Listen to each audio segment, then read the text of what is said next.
Tout m'a été donné dans les cieux et sur la terre. Ensuite, il dit au prochain verset, il dit, allez donc et enseignez toutes les nations. C'est la raison pour laquelle je suis ici ce soir. Wow! Alléluia!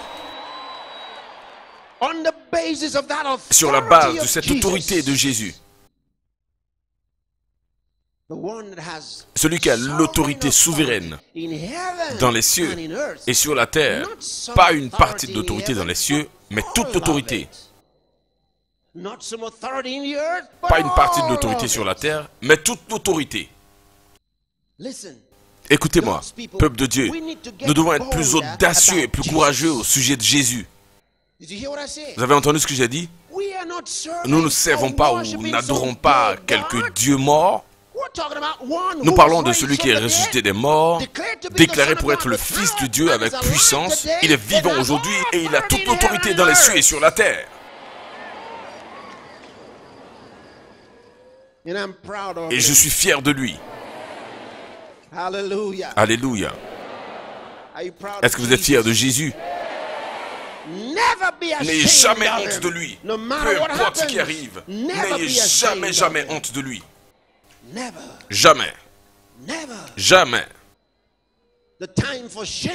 Le temps de la honte est passé. N'ayez jamais honte de lui. Je n'aurai jamais honte de lui. Je n'ai jamais honte de lui. Soyez audacieux à son sujet. Proclamez son nom avec courage. Parce que vous savez qui il est. Si vous avez honte de Jésus, ça veut dire que vous ne savez pas qui il est. Si vous savez vraiment qui il est, il n'y a pas de place pour la honte. Alléluia. Donc je dis, la première question à laquelle nous répondons ce soir, c'est qui est Jésus? Et nous avons donné une réponse à cela. Nous avons dit, premièrement, il est le Fils de Dieu. Deuxièmement, il est le Sauveur du monde. Et il est le Seigneur des cieux et de la terre. Gloire à Dieu. Alléluia. Et je peux marcher dans ce monde et aller partout où je veux avec audace. Parce que je sais qui je suis. Alléluia. Est-ce que vous êtes toujours là? Gloire à son nom éternellement. Gloire à Dieu. Très bien. Numéro 2. Qu'est-ce que Jésus est venu faire? Qu'est-il venu faire?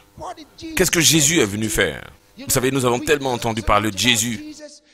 Oui, il est le Fils de Dieu. Il est le Sauveur du monde.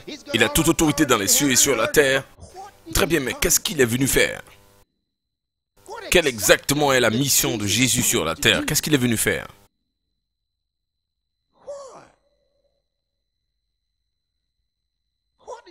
Qu'est-ce que Jésus est venu faire? Quelqu'un dit qu'il est venu établir une belle religion. Non. Non. Beaucoup de personnes connaissent Jésus comme un leader religieux, mais il n'est jamais venu commencer une religion. Quelqu'un dit, oh Jésus, le plus grand homme. Non, il est beaucoup plus que cela. Ou quelqu'un d'autre dit, il est le plus grand prophète, mais il est plus qu'un prophète. Le plus grand enseignant, il est plus qu'un enseignant. Ils l'ont appelé un philosophe, mais il n'était pas du tout un philosophe. Quelqu'un dit, il était le plus grand martyr. Non, Jésus-Christ n'était pas un martyr. La mort de Jésus n'était pas du tout la mort d'un martyr. Une rencontre dénommée Nuit de bonheur en Afrique du Sud avec le pasteur Chris. Une grande multitude se sont rassemblés, pas pour un match de football ou encore un concert de musique, mais à cause de Jésus-Christ. Alléluia. C'est important que vous le sachiez. Jésus-Christ est celui qui draine de plus de foule. C'est vrai, Jésus-Christ fait plus d'impact dans le monde que personne d'autre, gloire à Dieu.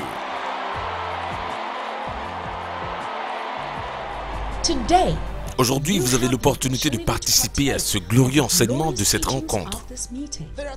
Il y a 3 choses dont j'aimerais parler ce soir. Et la première, c'est qui est Jésus?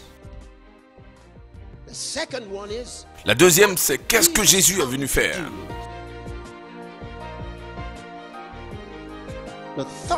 La troisième, c'est combien est-ce important d'avoir Jésus de nos jours. Maintenant, suivez le pasteur Chris en discutant de ces 3 questions importantes au sujet de la personne de Jésus. Maintenant chez vous, des paroles et des enseignements qui changeront votre vie pour toujours. Tout ce dont vous aurez jamais besoin dans votre vie est empaqueté dans la parole. Allez à la parole.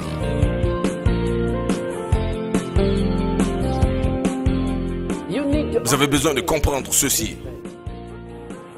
Et lorsque vous la saisissez, continuez de la déclarer. N'arrêtez pas de la déclarer. Continuez de la déclarer. Continuez de la déclarer. La Bible dit que dans la cité d'Éphèse, la parole de Dieu a cru puissamment jusqu'à prévaloir. Est-ce que quelqu'un peut crier Amen? Je suis fixé sur la cause que je dois suivre. Au nom de Jésus. La prospérité est mon partage. Au nom de Jésus. L'Éternel est mon berger. Je ne manquerai de rien. Il me fait reposer dans de verts pâturages. Il me conduit vers des eaux paisibles. Il restaure mon âme. Pasteur Chris, des enseignements de valeur.